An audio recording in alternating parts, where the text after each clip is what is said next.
Welcome into this edition of the Oxford Exxon podcast. Chase Parham and Neal McCready. Not really the Clark Ford studio, but still tell you about it here in a minute. We've got plenty of ice in Oxford. Not snow, pretty much all ice, but some storylines as well. Some movement on a coaching staff for Ole Miss. Brian Brown in.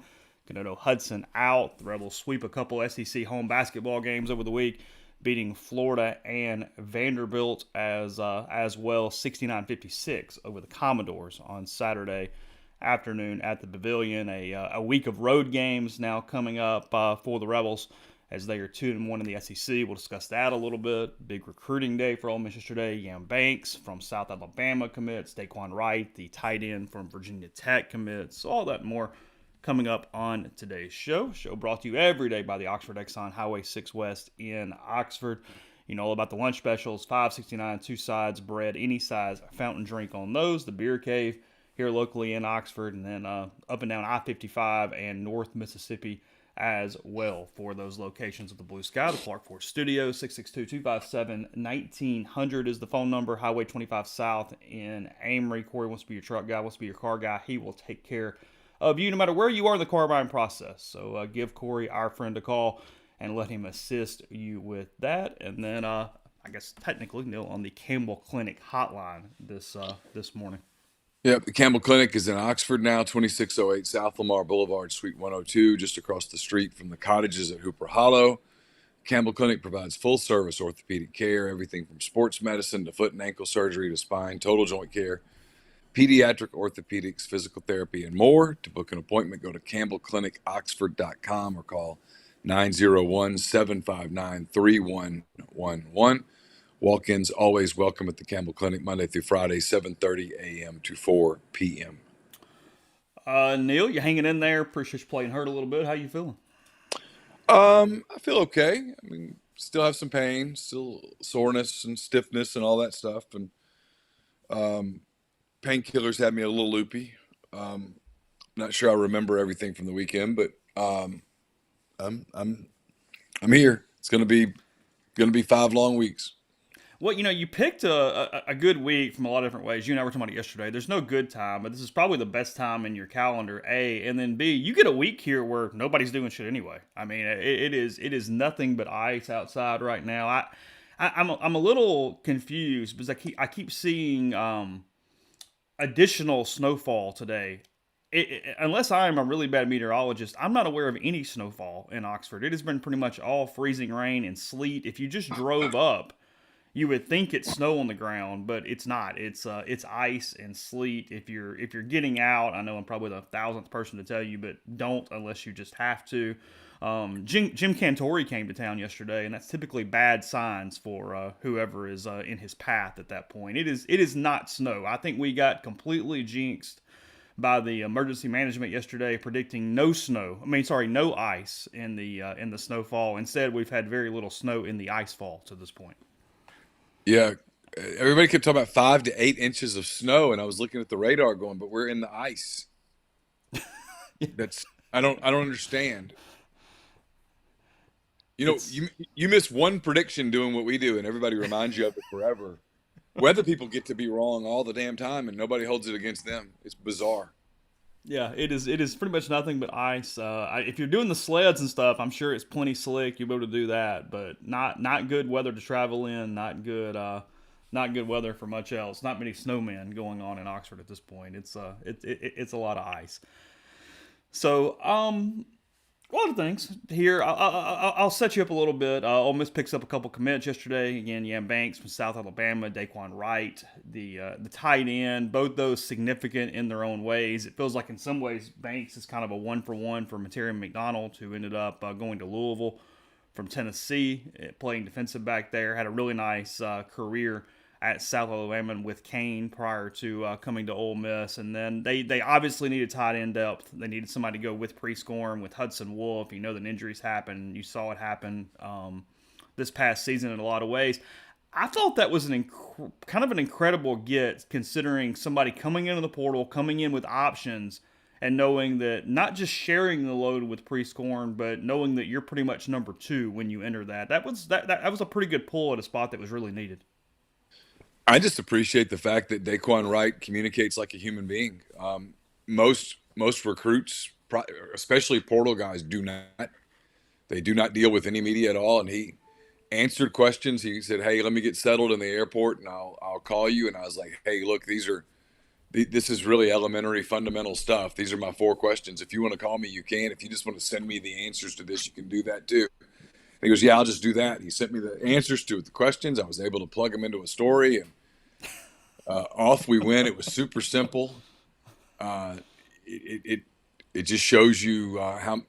There's an article I put in 10 Thoughts yesterday, though, about the recruiting process and how many people bombard these guys. And I get why they shut it down. I totally do. But I'll give myself credit. I've long ago figured this out. Like, hey, I don't need a book about your life history. I just need a couple of basic quotes that I can stick in. And he provided that. And so, yeah, I agree. It's a big pickup. Look, they still to this moment haven't really replaced Quinshon Judkins, unless you're counting on Logan Diggs being back from an ACL tear. So they're going to have to do it in different ways. And some 2 tight end sets, the 12 personnel is going to be one of those options. And to do that, you've got to have depth at tight end. And, to go be able to land a sitting starting tight end like he was at Virginia Tech, knowing that Caden Prieskorn's at Ole Miss was an accomplishment for them on the recruiting trail. They had competition there. Texas A&M wanted Daquan as well, but they got him. And then I think you're right about the Banks thing. I mean, they lost McDonald to Louisville and replaced him with Yam, and he was a very good player for Kane and South Alabama last couple of years. So a good pickup that everybody tells me that Pete Golding's always kind of had his eye on him, and so a good pickup there as well. So they've had a very good year defensively in the portal, as we've talked about. Offensively, I think they're probably still trying to plug a few holes. Yeah, look, they need offensive linemen. That's not a secret. Things went south with Hurd. They lost Percy Lewis to Arkansas with all kind of stuff happening around that. They did pick up Diego Pounds, but they need more linemen. That will continue to be a focus going into to May and that next portal period. And yeah, I mean, you're right. You're talking about Ulysses Bentley, who has been banged up. He's been good when he's played, but he's not stayed healthy either season. He had a thumb injury his first year, and this past year, had 100 and something carries, but not a full load. Judkins averaged 273 carries over the last 2 years. That's a lot of toting the rock.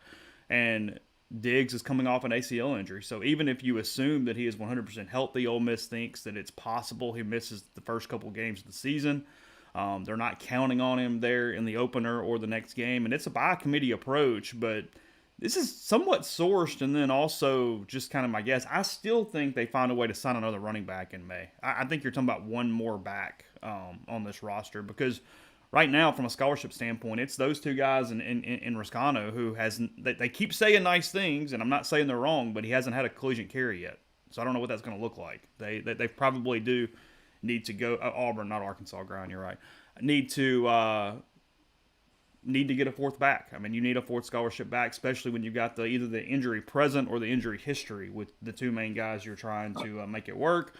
And then, as it's been noted, they also have had a little bit of movement here with DeCam Richardson headed to the NFL draft. Thought that potentially he was going to be their top cornerback next season. Instead, he is testing the professional waters at this point. They've got the Walker kid from Michigan trying to close him out. Raw, very talented, very much recruited out of high school. Obviously a big prospect out of high school, but that's not a one-for-one with DeCam Richardson. Talking about a guy who's only played 66 collegiate snaps this past season compared to Richardson, who was one of the top PFF corners in the country. So there is a couple spots where they're still kind of scrambling in that mode.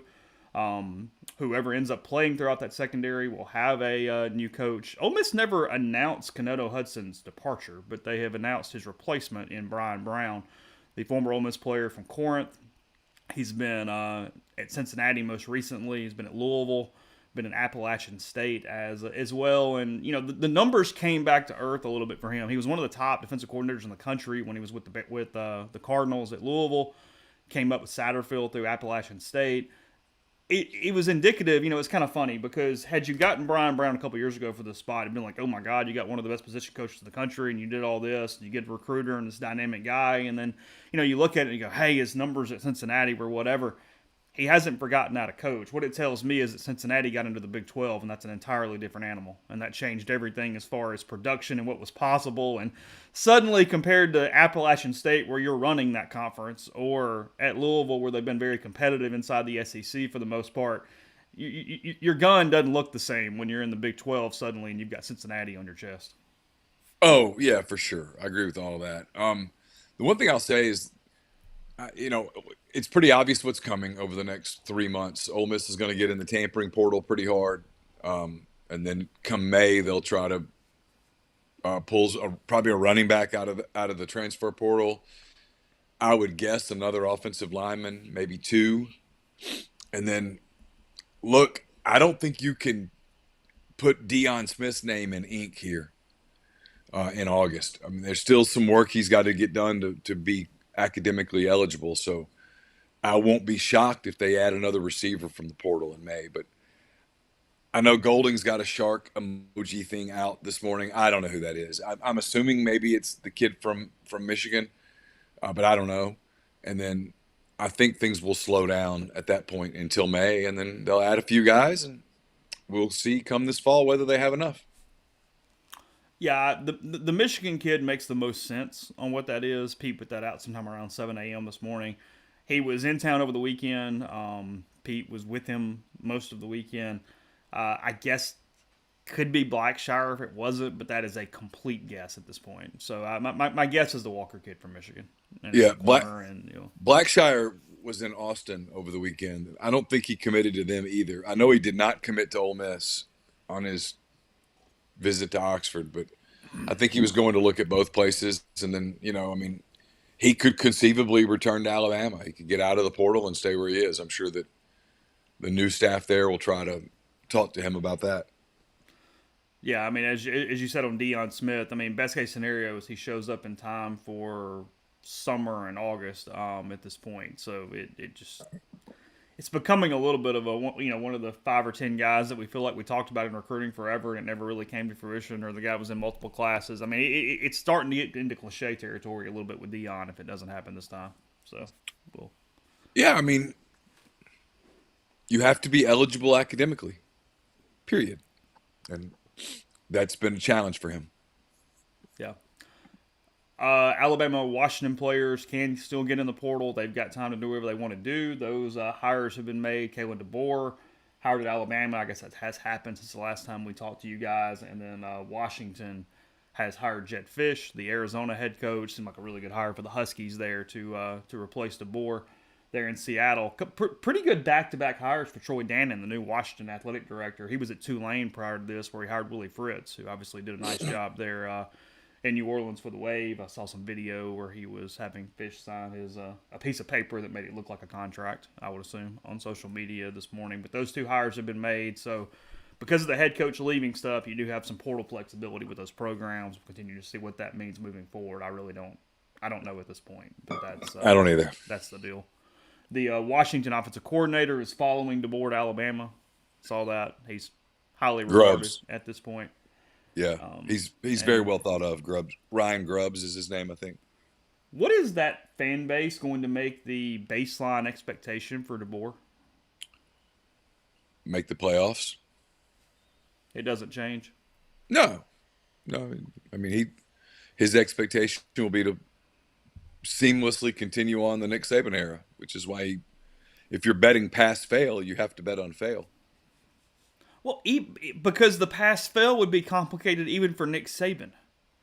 That's the dynamic of this that I find so fascinating, is that Alabama's job is much harder today than it was 10 years ago. So you're not only competing against continuing the Saban legacy, you're competing against an era that's no longer there or possible for the most part. I mean, it is an unwinnable thing if that is the expectation you're going to put on him. Now, look, are they going to win a ton of football games? Sure. He's a damn good coach. He's won everywhere he's been. I mean, his head coaching record's like 115-12 or something. Remarkable rise for a guy who was at Fresno State as the head coach a couple years ago, and that was his only head coaching experience at the Division I level. Um, I see Ryan saying Ryan and them said that they should make the title game next season. It's just it is a great job. It is also an impossible expectation if that's what they're going to do. Put on this guy, just Well, impossible. that's Alabama, man. I mean, there's no program in the country that has a more inflated view of itself than that one. I mean, as good as they've been, I'm sure there are elements of their fan base that appreciate it, but the majority of their fan base doesn't look at this and go, "Wow, we've had it really good." They look at it and go, "This is our rightful place." It's why they got so upset back in the 15, 20 years ago when people dared say, "Hey, you might not be able to live off this Bryant thing forever." You know, they were offended by that. They believe. I mean, obviously, in that state, football means more than it should mean. It really does. They truly believe that because their football team is better than yours, they're better than you, which is sort of part of the problem there. But DeBoer's in for a shot. It's I mean, he's a very good coach. He's won everywhere he's ever been. He did a phenomenal job at Washington in 2 years. But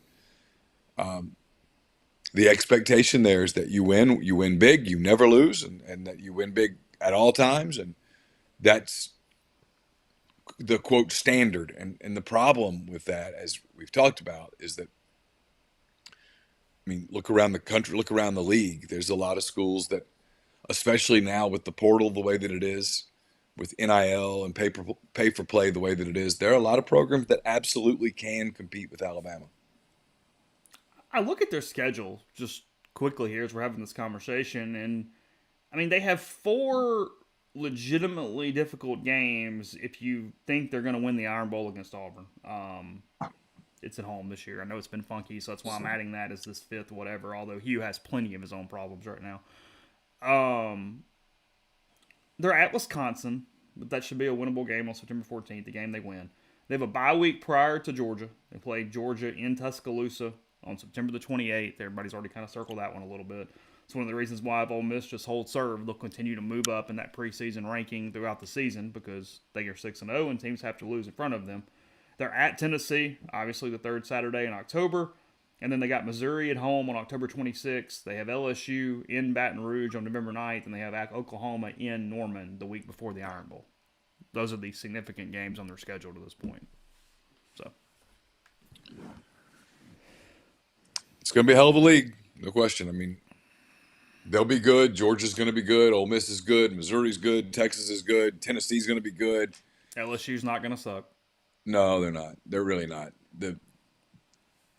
We not you and me, but we as in just college football followers in general do the whole, well, they lose Jaden Daniels, they're going to suck. Nah, they'll be talented. And then someone will surprise because someone every year surprises. Maybe it's A&M's year to surprise. Maybe that's what's coming. Maybe A&M finally does it, puts it together. Well, they've dived into the portal, so that's the thing. I mean, it's the part of Ole Miss is what Ole Miss has shown people. Missouri too is if you have enough hits in the portal, you can turn it around in 1 year. I'm seeing it in the stream. I kind of agree. Like 9-3 is very possible for that team as we sit here on January 15th, and that will be looked at as DeBoer sucks and an abject failure in Tuscaloosa at 9-3. Yeah, not fair at all. I mean, but you know what you signed up for. You could have stayed at Washington and made $8.5 million pre-bonus, gone to the Big Ten, seen how it goes. I mean, when you take that job and you take those resources, you're also taking on expectations that are not hidden. They'll tell you up front what they are. It's not like they're going to shock you down the road. I thought it was interesting that they got turned down a couple of times. Not shocking, but I thought it was interesting. And I took it as more than just replacing Nick Saban. I think with Dan Lanning, it was twofold. One, it was the amount of money kind of that he would leave on the table at Oregon if he left. And two, I think it was Lanning's way of saying, look, if I'm going to leave this gig, it's for Georgia, not Alabama. Mm-hmm. And then Norvell was the interesting one. Just going, no, I don't know that I want any part of that. I'm going to stay where I am and see where without a conference. Yeah, I mean, I think there's an assumption at Florida State, whether it's right or wrong, we'll find out. But I think there's an assumption that they will be in one of the two power leagues sooner rather than later.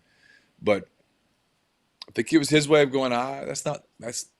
I'm good where I am. I'll stick this one out, as opposed to racing off to Tuscaloosa to constantly be compared to Nick Saban. Sark surprised you if he was next? The surprising part was that I think Steve Sarkisian let it be known. Not surprising, but if you're Alabama, this was welcome to the real world. I don't think Sarkisian would have taken the job. I think he was going to stay where he was. I think most coaches would tell you they view Texas as a better job today than Alabama. NIL, resources, that kind of thing. In the same league, no divisions. You know, Alabama's problem moving forward is that I don't know that. Look, are they an elite program? Yes. Are they a very, very good program? Obviously. Better than 90-something% of program? Sure. But are they a unicorn? No, not anymore. Not in this era where it's no longer all of your money has to be under the table. You have to get a bunch of car dealers and beer distributors and jewelry people to do things privately under the table to make it work. You don't have to do that anymore. Now you can raise the money above the table in a variety of different ways. You can make it cool. You can almost peer pressure people into giving money. And once you get past that stage, you can raise it corporately. You can raise it privately. But it's all legal, and now you can go get players, and you don't have to do it in that secretive way anymore. And Alabama's one of the programs that really benefited from the old model. They had mastered it, and that model's really obsolete now, with the exception of putting enough money together to, bring kids to campus and pay off an uncle who just returned to a kid's life for the first time in 16 years, or to pay off a 7-on-7 coach or a runner. I mean, you still got to do that stuff, and so you have to have some dirty money, but for the most part, everything's above board. It's a different deal. Completely different situation. Some programs better than others at it. Obviously, across the state, Ole Miss sort of waiting on word as far as how this resolves itself with Derek Nix. Auburn, the Auburn offensive coordinator position still open. Hugh Freeze has courted Derek for what feels like 8 weeks, but I guess about a week now at that point. It has been going on with some subtext throughout social media, as Lane Kiffin has tweeted at Free sort of a couple times, and then it's been very, very public about tweeting any story out there where Hugh Freeze admitted that he was the play caller for the 2024 season coming up. And it appears to be connected to that in some way, that Derek wants or requires full OC responsibilities, and Lane has made it very clear that Hugh is at least planning to call plays next season. So, I mean, I think we're looking at resolution in the next 24 hours or so of this, but it's kind of lingered on and on and on between Ole Miss and their wide receivers coach and Auburn, and trying to fill this coordinator spot that I haven't even seen any other candidates for this. I mean, Hugh's Rolodex, again, being very exposed here as he looks to fill these spots. The part I don't understand is, okay, let's say that you give Derek the OC title, but Hugh calls the plays. Is there someone that's coming down to police who calls the plays, and therefore? Well, because today I can't tell you who the hell calls the plays between Ole Miss half the time. I don't know if it's Lane or Charlie. I don't. Well, no, I think if anything, it's just Hugh being stupid. Just shut up for a week. Yeah. He's documented it everywhere. But I mean, even with it being documented, I mean, who's supposed to police that? Yeah. Or being bound to it. I mean, like mid-season, if you change your mind, you know what I mean? Yeah. Like, you don't have to just go, well, no matter what, you're the dude. Yeah, I don't. It's not where I'm like Team Freeze or anything here, but like, I mean, I get what Kiffin's trying to say, but if they give him the title of OC, he's the OC. Mm-hmm. Even if we all know because he said it, or because we just know the guy, we know that Freeze is going to call the plays unless they don't work. At which point, somebody else will have called the plays. And Lane stays pretty annoyed by Hugh in general. It doesn't really take a lot to Yeah, point him in that direction. yeah, I think it's safe to say that Lane doesn't like Hugh Freeze. Hugh probably doesn't like Lane either. So there's some mutual distaste there. Marine Rebel, thanks for the super chats. Saban couldn't stack talent, and now players are getting paid. Saban could stack talent, and now players are getting paid as much or more than Bama can afford. And by that, the backups that want to play. Yeah, I mean, the backups at Bama are free reign for a lot of people because they can go across the country and play. And then Bama can't play them all. They get disgruntled. I mean, waiting 3 years to play is a unicorn in today's college football, where guys hang out or redshirt or do whatever they do as they move forward with that. So anyway, it's kind of what's going on in college football. We'll follow the next thing, and then any recruiting, figure out who this is that Pete Golding is tweeting about today, and wherever the Rebels stand as this period kind of plays out. Look at I'm going to go to college basketball in a minute. We're going to look at NFL tomorrow. Still 2 more games coming up with that. The afternoon game is that Buffalo-Pittsburgh game that got moved from yesterday because of tremendous amounts of snowfall in the Buffalo area. And then the nightcap tonight, kind of a dud of a game if you can have one in the NFL playoffs. You've got the Buccaneers and you've got the Eagles. A.J. Brown out for Philadelphia tonight. They're really banged up, and then Baker Mayfield also dealing with a lot of injury issues as well. So it's a bit of a mess there from that standpoint in that game tonight. I think you and I both gave it like a 4 or something the other day. It's even less than that. I mean, it might have to be close in the second half for me to even turn it on at some point tomorrow. Well, it's sure not going to live up to last night's game. So, yeah, it's one I'm not particularly. It's the only one I'm not particularly interested in. The playoffs have been entertaining as someone who's been sitting here sort of immobile, nowhere to go, nothing to do. I have appreciated the NFL playoffs. But yeah, Tampa, Philly is neither one of those teams, in my opinion, is headed to a Super Bowl.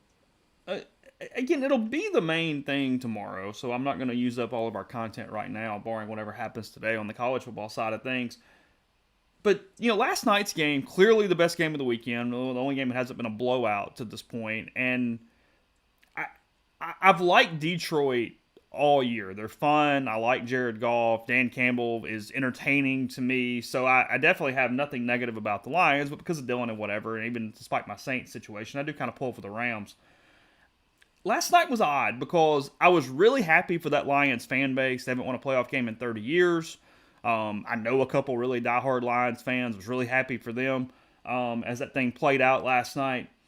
But the officiating cost the Rams that football game yesterday. Matthew Stafford got no protection compared to everybody else in the league that is anywhere close to his stature or above it.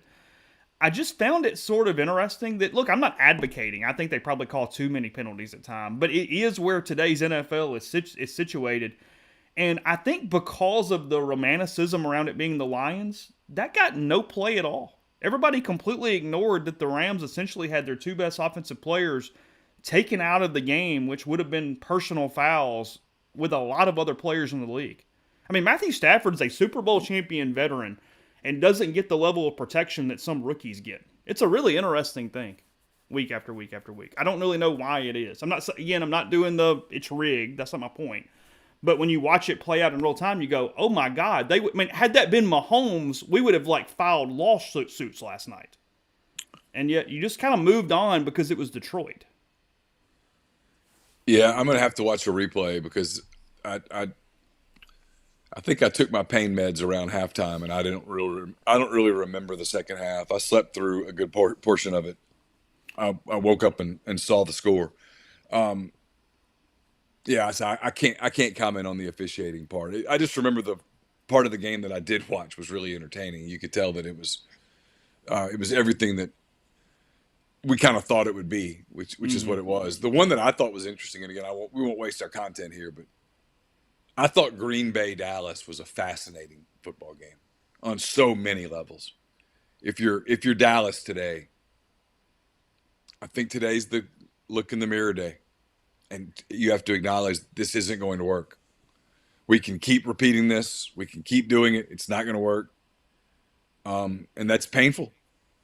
They are a really good regular season team that's awful in the playoffs. You have to And fire him today. yeah, and I think you've got to figure out a way. I think you've got to make a move at quarterback. He's not. He doesn't. It doesn't appear that he's a championship quarterback. Jordan Love was clearly the more poised quarterback yesterday. Yeah, he was good. It was good. They had a really good plan. He was very good. Jones had a lot of really good runs. I thought they called a great game. They put Love in position to make plays and to get comfortable, and he did. And then he started making plays. And yeah, he played with a lot of poise. He played with a lot of confidence. And you just can't say the same for Prescott. I'm not picking on Prescott. He's a really good regular season quarterback, but the postseason's a different animal. Every possession is so magnified, and he just didn't. It's much the same way with, like the Kansas City Miami game. Mahomes makes plays when he just has to absolutely make them, and they find a way to win games. And even when you're like, oh, the Chiefs are fallible, the Chiefs are vulnerable, they are, but they keep winning. It's the opposite with Dallas. Regular season, they win 11, 12, 13 games. They get into the playoffs, they get beat. And Dak was not poised, made mistakes early, let the game get out of hand. And then, what's going to get overshadowed a little because everybody's so Dak focused is how bad that defense just got shredded yesterday. And just gave them a chance because they couldn't get off the field. I mean, you're down 44-16, whatever it ended up being. I don't know, there at one point. Well, Green Bay had their first three possessions, they went 75, 75, 75 and scored. Yeah.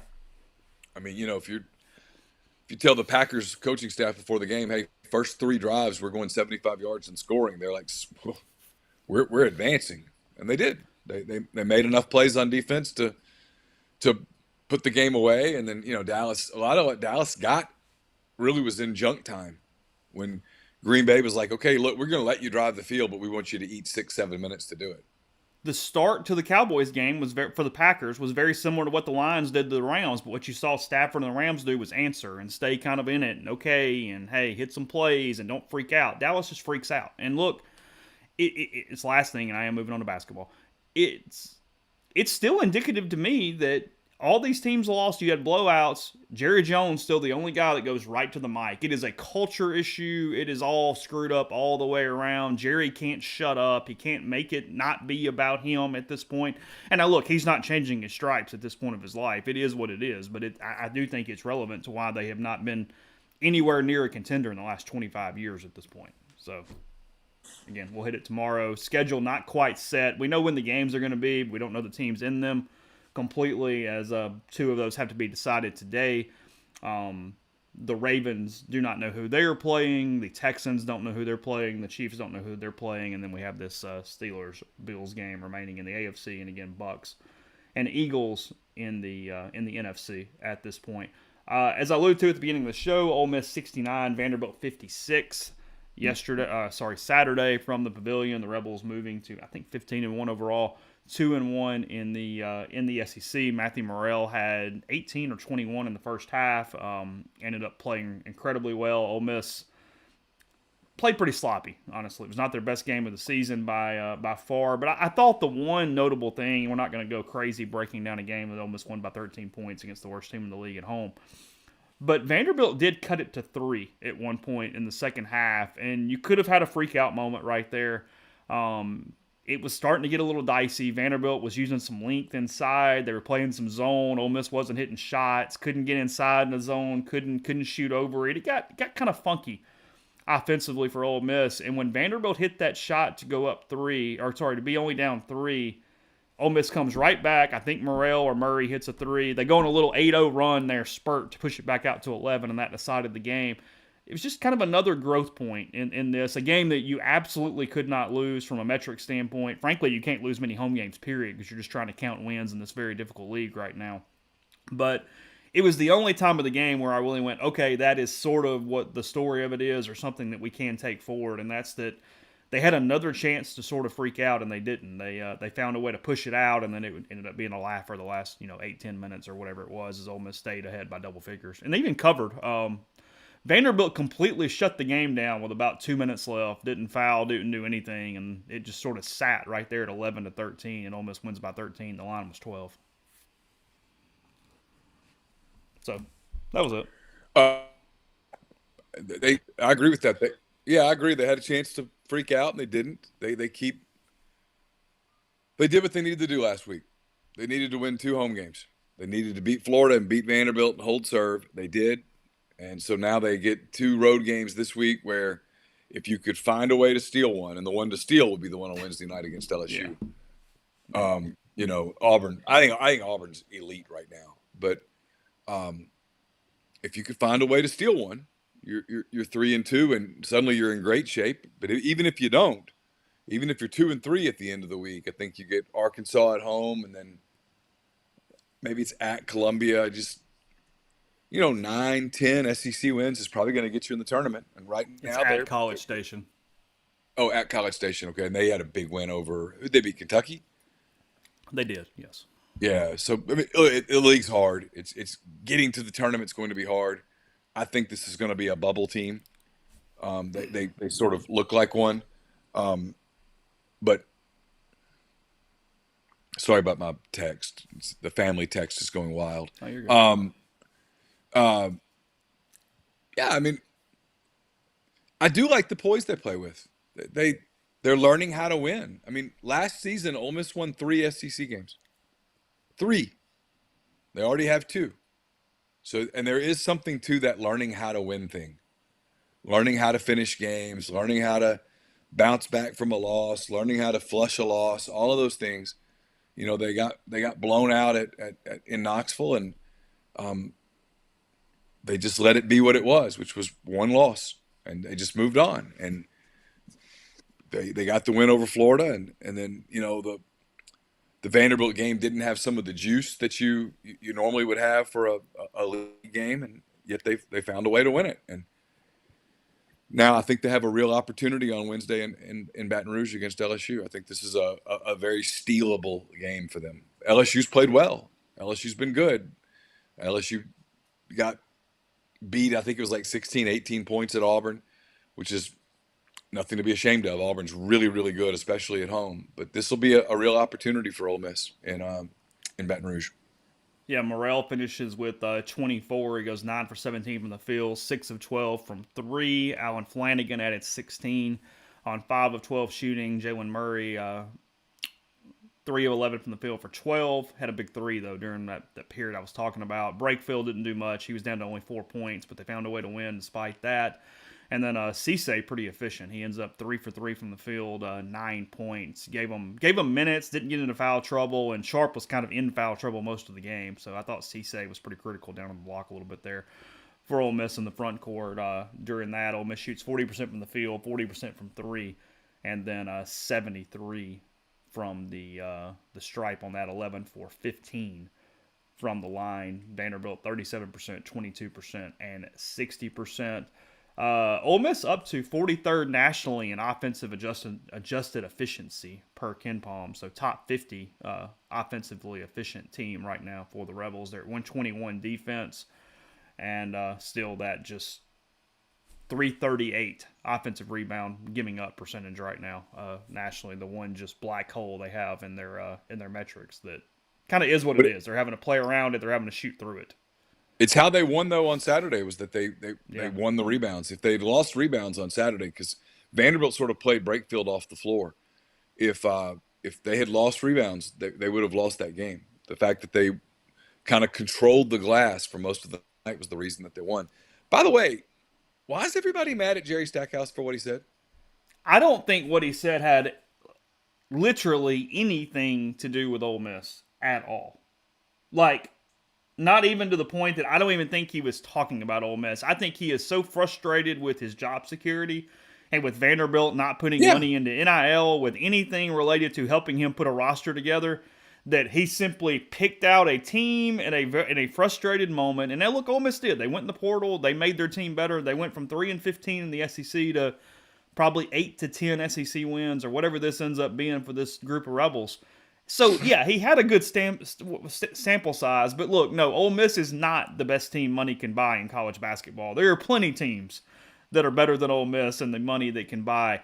That was a shot at his own administration and his own inability to do anywhere near what Chris Beard did in a renovation project at his own school. That's what that was. Yeah, 100%. I'm not a Jerry Stackhouse guy. I don't have anything against him. I just whatever. I mean, frankly, most people in the league don't like him. But yeah, this was not one of those points. But I had no issue with what he said. I read the words. I was like, that's true. That's true. I mean, Ole Miss is absolutely better because it went in the portal. I mean, that's why they're better. They went and they got Flanagan out of the portal, Murray out of the portal, 2 Murrays out of the portal, Cisse, Sharp. The majority of the guys that are playing on the court came from the portal. And they've done one hell of a job with Brakefield and Morrell. Yeah, but I mean, they surrounded those guys and I guess TJ Caldwell with guys out of the portal. Mm-hmm. So they did put a portal team together, and they're significantly better the next season. That shouldn't. People are like, he's a crybaby. No, he's not. He was just saying the message was sent to his own people. Like you want to compete, and yet you don't let me add from the portal. I'm competing against people that are adding from the portal, and look at them. I mean, Ole Miss is 15-1, 2-1. Vanderbilt's 5-11, 0-3. I mean, his frustration was not that. I didn't take that as a jab at Ole Miss at all. If anything, it was a series of punches directly to the face of the administration that he works for. Question of the stream: would this team beat Kermit's first team? That was an 8 seed in the NCAA tournament. I think they went 10-8 in the SEC. That'd be a really good guard matchup because I mean, Ole Miss had some talent and link there with TD and Devontae and those guys. I don't know. I don't remember that team all the way from a roster standpoint. They were really athletic with Brian and Devontae and obviously Terrence. They had a couple of bigs that were productive. I don't know. I think this team would beat that team. It'd be two really different styles, obviously. That team started fast, and then once people scouted them and figured them out a little bit, they slowed them down. This team feels like it's actually improving game to game. Yeah, I'd buy that. The metrics, guys, chill out. It's going to be all right by the time March gets here if you're in position for that to matter. Yeah, it is what it is. I think Net's up in the 50s. I think Ken Palm's around 68 or 70 at this point. But you got a lot of SEC games, and you're playing Auburn on Saturday at Auburn. That's going to bump your numbers up no matter what you do in that game. As we said, at LSU on Wednesday, at Auburn on Saturday. I think Ken Palm gave Ole Miss a 45% chance, so basically a coin flip in Baton Rouge is what the numbers had it at this point. LSU does suffer their first SEC loss of the season.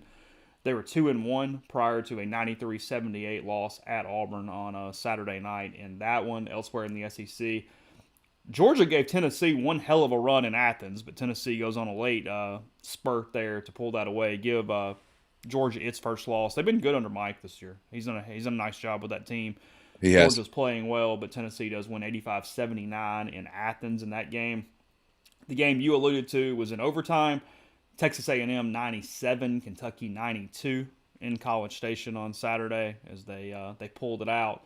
Kentucky really was discombobulated there in that overtime period, did not play well, sort of kind of lost their composure a little bit, but A&M gets a much needed and a key win over the number 6 Wildcats. South Carolina goes to Columbia, Missouri and wins 71-69 in overtime.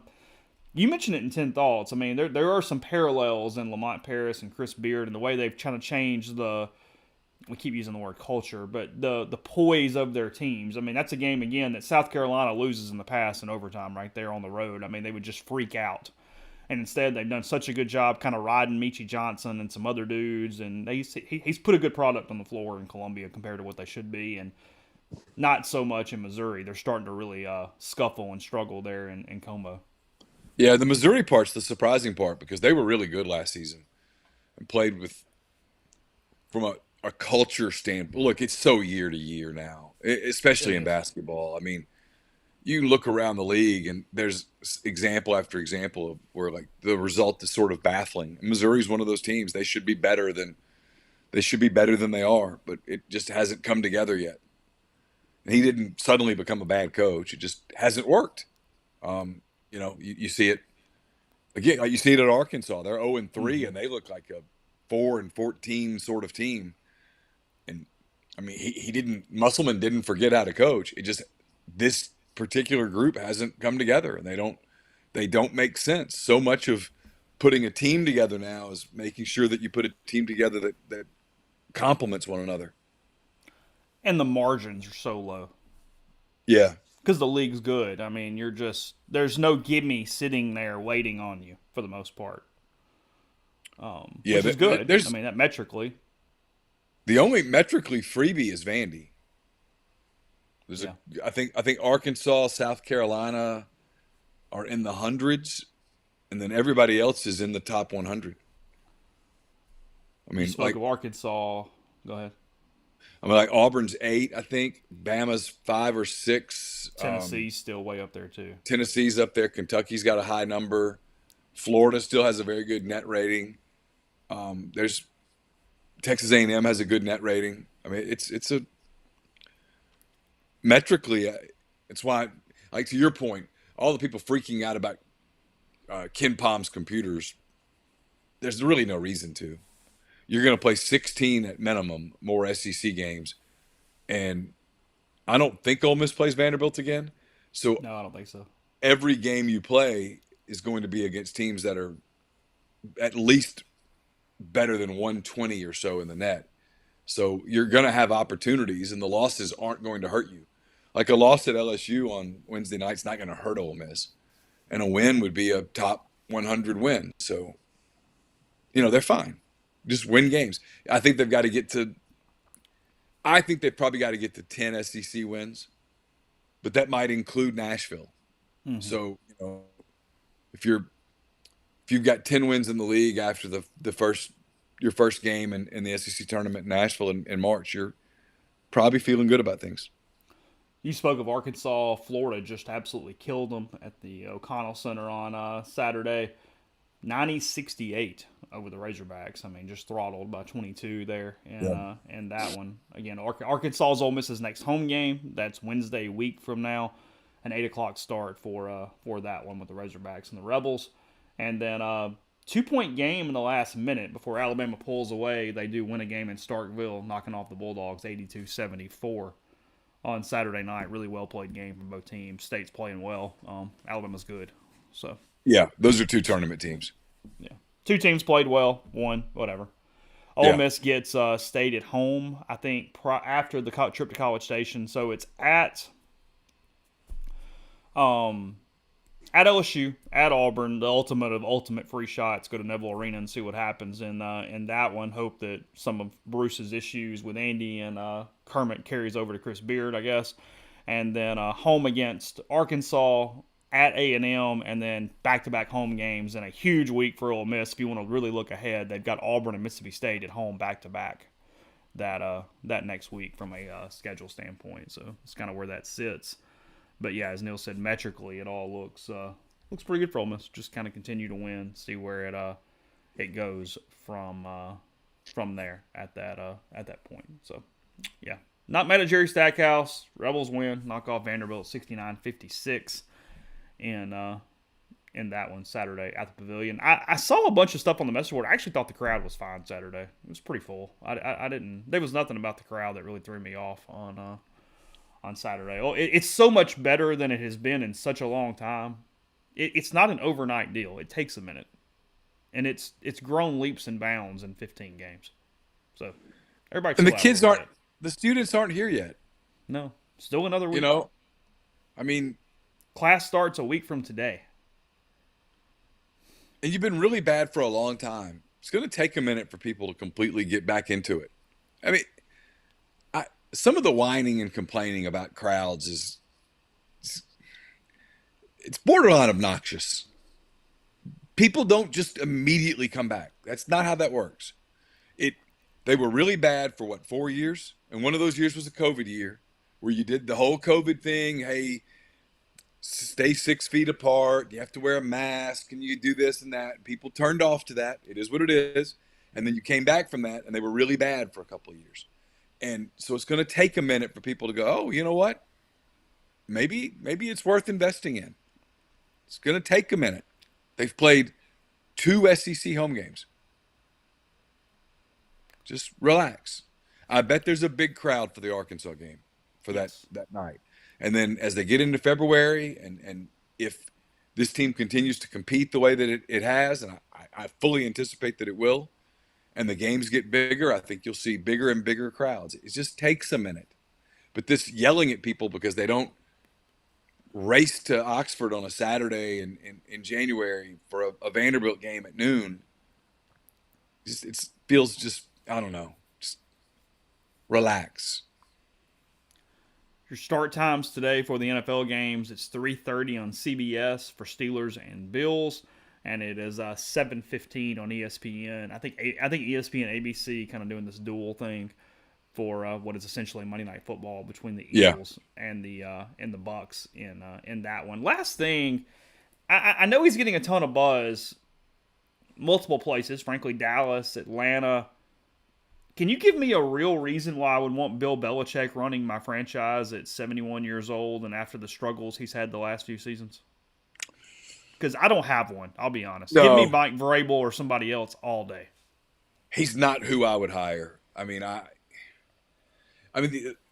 guess what he brings is a guy who knows everyone in the league, has a ton of cachet, could conceivably put together a really solid staff, does know how to win. But look, let's say you put Bill Belichick in Dallas, is he making Dak Prescott a better quarterback? No.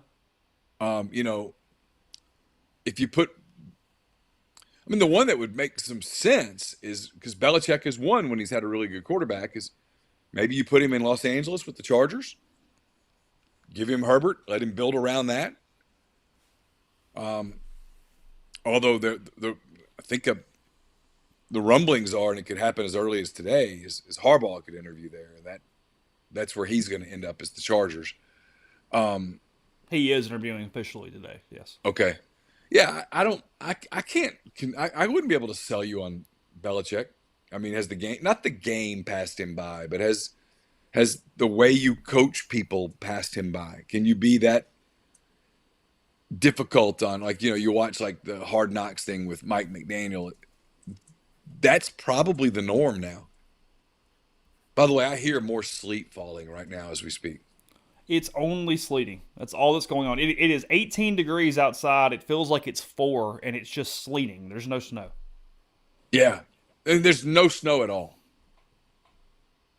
And yet the Weather Channel says 3 to 5 inches of snow, and I'm like, but where? No.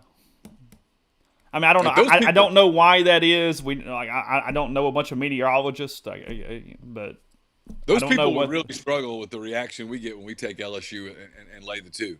They would. They'd be really frustrated with the pushback.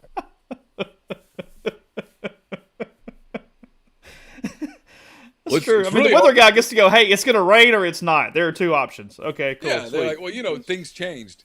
We don't get that benefit. We get yelled at. Yeah. You predict the kid's going to sign with Ole Miss and then he doesn't? You never live that one down.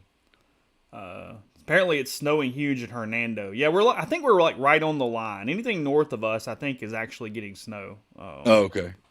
But we are getting ice. We're getting I ice. mean, there's a big hill in our neighborhood. I'm sure we can go take the sled and get down the hill because it's going to look like dang Christmas vacation with all the ice. But yeah, I don't think we're getting snow. Like, I'm looking at the weather. There's still, as of this moment, this National Weather Service, it still says snow. 13 degrees, feels like -1. Winter storm warning.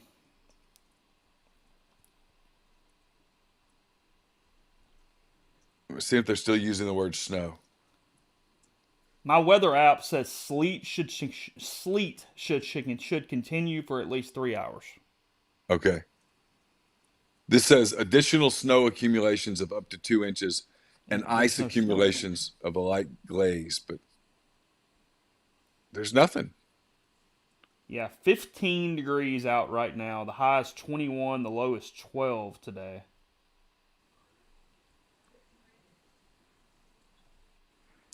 Yeah, they're doing like 99% chance of snow at 11 a.m. And yet I don't see it. When I look at the radar, everything just looks like ice. So I don't know. It feels like 4 outside right now. You getting out and sledding? That's what I mean. I think we probably sled. Yeah, like I said, there's a big hill over here, so I think we can pull that off. But I I will wouldn't. I not be wouldn't sledding suggest today. getting out and driving around anywhere. I will not be sledding today. I feel confident in saying that. That's not on the menu for me. No, I think you're pretty much Reeves would Reeves stationary. would Reeves would be quite unhappy with me if I said, "Hey, I went sledding." You'd be back in the operating room here soon. Yeah, You'd tear yeah, for something sure. back open again at that point. No, So, I feel all right, feel quite confident with that. I'm still mastering the crutches. So yeah. Well, we hit a bunch of NFL tomorrow. We'll go through it. Really happy for Laramie on Saturday. They just trounced the Browns. We'll discuss that a little bit and then more fallout. Probably from a coaching and a game standpoint, we'll have the full schedule for the next round, which we talk about the best weekend in football, the divisional round playoff games. Those coming up next week, and then we'll start looking at LSU a little bit prior to Wednesday night. Again, that is Ole Miss and the Tigers at the PMAC on Wednesday night. The Rebels 2-1 in the SEC. So is LSU. So that's where we sit going into Wednesday. Appreciate Neil toughening it out. And rebelgrove.com in the meantime. Again, whatever Pete Golding's shark meant, we'll have that content and coverage to you as the day moves on also. So all that and more coming up. MPW Digital, rebelgrove.com. Appreciate it. And we'll talk to you again tomorrow.